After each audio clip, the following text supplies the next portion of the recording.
नमस्कार दोस्तों, कैसे हैं आप लोग।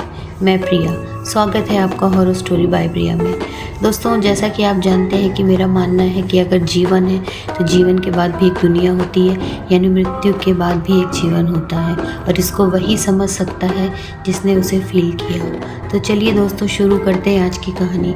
दोस्तों, आज की कहानी मुझे कहकशा जी ने भेजी है, और जो कि हापुड़ से हैं, वो मेन हापुड़ सिटी से हैं। और उन्होंने मुझे जो ये स्टोरी बताई है वो हापुड़ के पास ही एक गांव है, वहाँ से 10-15 किलोमीटर दूर जो है शरीफपुर। तो वहाँ पे ये है कि मोस्टली शरीफपुर में जो आबादी है वो मतलब 70% मुस्लिम ही हैं, रहते हैं वहाँ पे, और हिंदू और बाकी हिंदू रहते हैं। तो अब ये दोस्तों, ये कहानी है 1998 की, और जो कहकशा जी हैं वो पेशे से एक नर्स हैं। तो दोस्तों, कहानी की स्टार्टिंग में पहले एक चीज़ मैं ये बताने जा रही हूँ कि जिनकी कहानी मैं आज बताने जा रही हूँ, जो कहानी, दोस्तों उनका नाम नहीं ले सकती हूँ क्योंकि वो इस दुनिया में नहीं है। और मेरा ये रहता है कि जो इस दुनिया में नहीं है, मैं अपनी कहानियों में उनका नाम नहीं लाना चाहती हूँ, कि मुझे नहीं लगता है कि वो चीज़ अच्छी बात है। तो दोस्तों, और ये जो कहकशा जी ने मुझसे एक चीज़ और भी रिक्वेस्ट की है कि मैं ये ना बताऊं कि जो कहानी मैं बताने जा रही हूँ वहाँ से कहकशा जी का क्या रिलेशन है। पहले तो वो अपना नाम भी नहीं बताना चाह रही थी, फिर लेकिन मैंने कहा कि ऐसा नहीं, आपके नाम के तो लाखों लोग होंगे दुनिया में, तो किसी को इतना नहीं पता चलेगा, या ज़रूरी नहीं है कि जो आपको जानते हैं वो मेरी स्टोरी सुनते ही हों। तो दोस्तों, उन्होंने मुझे ऐसी स्टोरी बताई कि मतलब मुझे इतना दुख हुआ, मतलब कहने को तो ये रियल हॉरर स्टोरी है, लेकिन मुझे लगता है कि ऐसा होता ही क्यों है, किसी के साथ ऐसा अत्याचार क्यों होता है, किसी के साथ ऐसा क्राइम क्यों किया जाता है कि वो एक आत्मा बन जाए या भूत प्रेत बन जाए। मतलब बहुत दुख होता है ये सब चीज़ें सुन के कि ऐसा क्यों होता है। तो दोस्तों, शुरू करते हैं आज की कहानी। ये कहानी 1998 की है। तो कहकशा जी नर्स हैं, तो आपको पता होगा जो गांव-गांव में ये मेडिकल कैंप वगैरह लगते हैं, तो कहकशा जी अक्सर वो उन कैंपों में जाती थी। तो जहाँ जाती थी वहाँ पे कैंप होता है, कभी 3 दिन 4 दिन। तो कई बार ऐसा होता है कि जहाँ कैंप लगता है वो किसी सरकारी अस्पताल ये उस टाइप के आसपास लगता है, तो ये लोग मोस्टली वहीं रुकते हैं। तो जब अब की जो उनका 1998 की जब मैं आपको किस्सा बता रही हूँ, तो ये कहकशा जी का वहीं पे लगा शरीफपुर में। तो वहाँ पे इनके एक रिलेटिव का घर था दोस्तों। तो रिलेटिव का घर था, तो उन्होंने सोचा कि क्या फ़ायदा, जब यहाँ मेरे रिलेटिव ही रहते हैं तो मैं उन्हीं के यहाँ जाके रुक जाती हूँ। तो दोस्तों, वो वहाँ पे जाकर रुक गई। तो दोस्तों, उसके बाद उनकी जो भी उनकी रिलेटिव थी, तो उन्होंने उनको बोला था कि मतलब पीछे वाला जो घर का पीछे वाला पोर्शन है, वो बता रही थी कि पहले घर आगे का पोर्शन है, फिर बीच में बहुत बड़ा सा आंगन रहता है, उसके बाद पीछे का पोर्शन है। तो वहाँ से एक गेट लगा था जिसको बंद था। तो वो वहाँ पे जाने को उन्होंने बोला कि बेटा वहाँ से मतलब वहाँ पे कोई बुलाए या कुछ भी है तो आप मत जाना।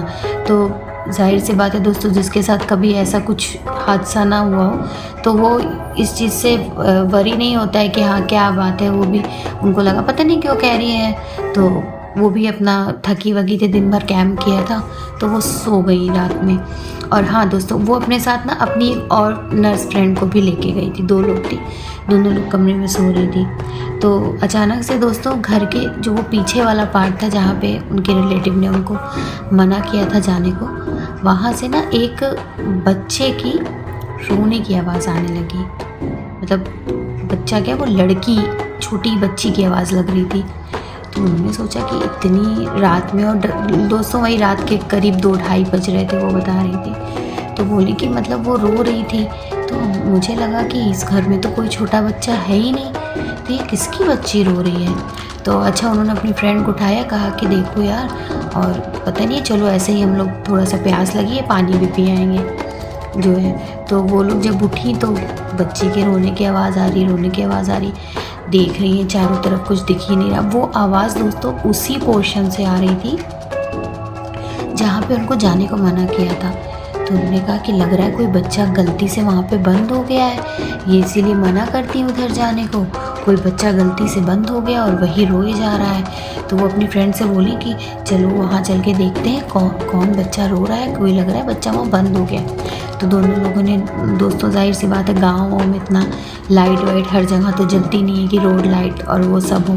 तो वो लोग टॉर्च ली और टॉर्च लेके वो लोग जाने। तब में जब उनकी टॉर्च एक जगह पड़ी ना, तो वो बच्ची की परछाई दिखी और वो बहुत तेज़ भागी। तो वो टॉर्च से उस परछाई का पीछा करने लगी। तो बोली कि ये तो कहीं बंद नहीं है, तो फिर ये तो भाग रही है, बुला रही, बेटा सुनो, बेटा बेटा करके वो उसको बुला रही थी कि बेटा इधर आओ, इधर आओ।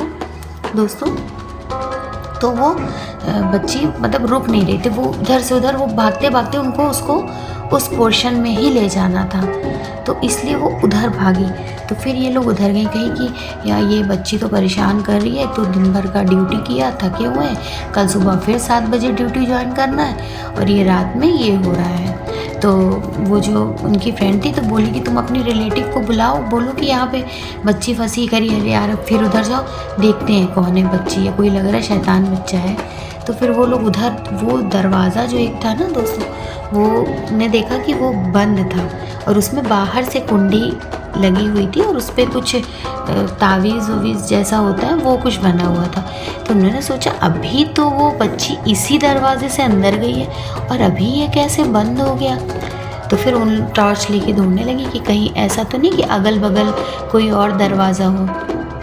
देखा नहीं है, तो उसमें सिर्फ कुंडी लगी थी। तो उन्होंने वो धीरे से कुंडी खोली और वो लोग अंदर गई। तो जब वो लोग अंदर गई दोस्तों, तो वहाँ पे ना एक कोठरी, मतलब आपने कभी कोई गांव का होगा तो वो जानता होगा कि गांव में कोठरी किसको कहते हैं। कोठरी वो कमरा होता है दोस्तों जिसमें कोई दरवाज़ा खिड़की कुछ भी नहीं होता है वेंटिलेशन के लिए, सिर्फ एक दरवाज़ा मेन गेट होता है। तो और वो छोटी सी होती है, उसको कोठरी, पहले गाँव में लोग यही सब राशन पानी और कुछ चीज़ें ऐसे स्टोर करने के लिए वो कोठरी यूज़ करते हैं। तो दोस्तों जब वो लोग उस कोठरी में एंटर करी तो उन्हें इतनी तेज़ ठंड लगने लगी।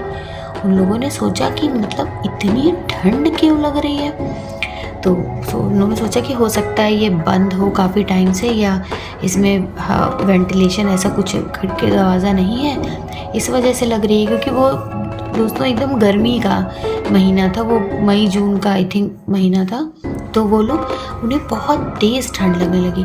तो दोस्तों ना, और वो लोग फिर अचानक से उन्होंने टॉर्च ऐसे ही रूम में चारों तरफ मारने लगी। तो दोस्तों अचानक से उन लोगों ने क्या देखा आप विश्वास नहीं करोगे, आप बहुत डर जाओगे, जैसे कि मैं सिर्फ सुन के डर गई थी। दोस्तों उन्होंने जब एक कॉर्नर में टॉर्च मारी तो वहाँ पे एक औरत और एक बच्चा दोनों जले हुए, मतलब जली हुई स्थिति में बैठे हुए थे। दोस्तों उस समय भी उनको समझ नहीं आया, उन्हें लगा कि मतलब ये कैसे कोई, तो उन्होंने कहा अरे अरे ये कौन है, ये जल गया जल गया। और जैसे ही वो लोग उसके पास पहुंचे वो गायब हो गए। तब उन लोगों को डर लगा कि ये कुछ ना कुछ यहाँ पर गलत हुआ है। दोस्तों वो दोनों बहुत ज़्यादा डर गई और एक दूसरे को बिल्कुल कस के पकड़ लिया। मतलब उनको समझ नहीं आ रहा था कि वो क्या करें। और फिर जल्दी से वो लोग उस कमरे से बाहर निकली और जैसे ही वो लोग उस कमरे से बाहर निकले दोस्तों, उसका दरवाज़ा धड़ाम से बंद हो गया। और वो लोग इतनी तेज़, उनकी सांस फूल रही थी, उनको समझ नहीं आ रहा था कि वो क्या करें क्या नहीं करें, क्योंकि उनका शरीर वहीं पे बिल्कुल जैसा लग रहा था कि स्थिर हो गया है। मतलब होता है ना कि अगर आपके साथ कुछ ऐसा हो जाए, ट्रेजिडी हो जाए, या कभी ऐसा होता है कि आपको लगता है कि हम क्या करें क्या ना करें, हाथ पैर शरीर ही काम नहीं करता है। तो दोस्तों वो लोग इतना ज़्यादा डर गए। और उसके बाद में दोस्तों जब वो थोड़ा सा आगे बढ़ी हैं तो फिर से वो बच्चे के रोने की आवाज़ आने लगी उस कमरे के अंदर से।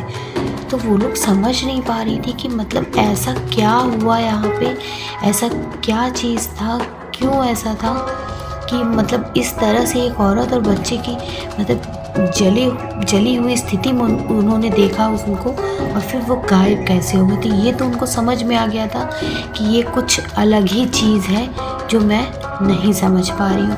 दोस्तों वो लोग भाग के वहाँ पे आए, उन्होंने अपने रिश्तेदारों के पास, उनको दरवाज़ा खटखटाया, उनको उठाया उनको सारी बात बताई कि ऐसा ऐसा क्यों है। तो उन लोगों ने, क्योंकि दोस्तों ये कहानी भी मैं आपको बताऊंगी कि एक्चुअल में हुआ क्या था, तो उन लोगों को तो ये पता ही था सारा स्टोरी। तो उन्होंने कहा अरे वो वहाँ पे एक आत्मा रहती है, ये है वो है, और हमारी बहू थी, उसने अपने और अपने बच्चे को आग लगा के जल के मर गई थी, ऐसा है। तो फिर इसीलिए फिर दोस्तों उनको ये हुआ कि ये तो जल के मर गई थी, तो इसी वजह से उनकी आत्मा रहती है, हम लोग उधर नहीं जाते हैं। तो बोला कि आप लोगों ने तो कभी हम लोगों को ये बात बताई नहीं कि ऐसा ऐसा हुआ था और ऐसा कभी कुछ हुआ था, ये तो हम लोग जानते ही नहीं। तो उन्होंने कहा कि अरे अब क्या कोई अच्छी बात थी बताते।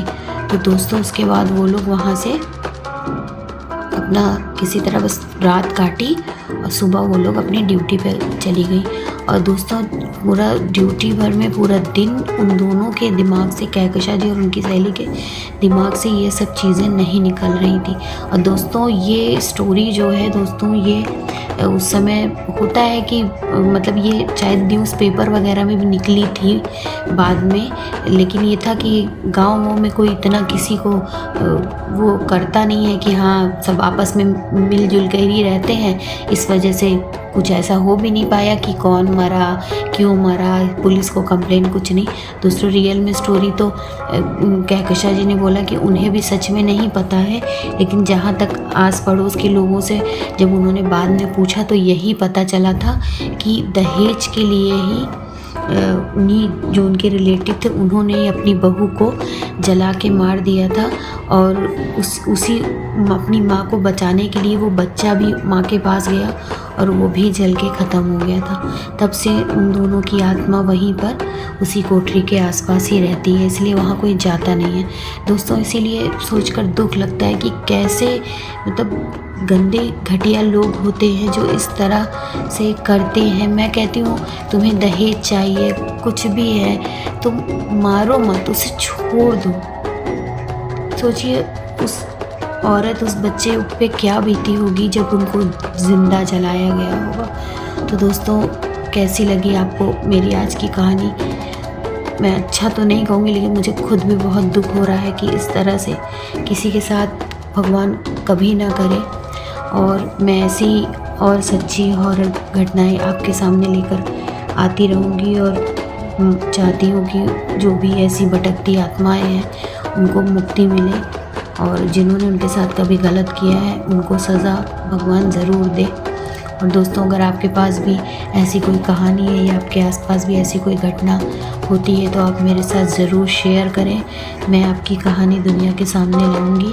और अगर आप चाहते हैं कि आपकी आइडेंटिटी शो ना हो, आपका नाम शो ना हो, तो वो भी आप मेरे पर विश्वास करके भेज सकते हैं। मैं उन्हीं का नाम बताती हूँ जो मुझे परमिशन देते हैं। तो बहुत बहुत धन्यवाद दोस्तों, जल्दी ही मिलती हूँ आपके साथ एक और नई रियल हॉरर स्टोरी के साथ। Thank you so much.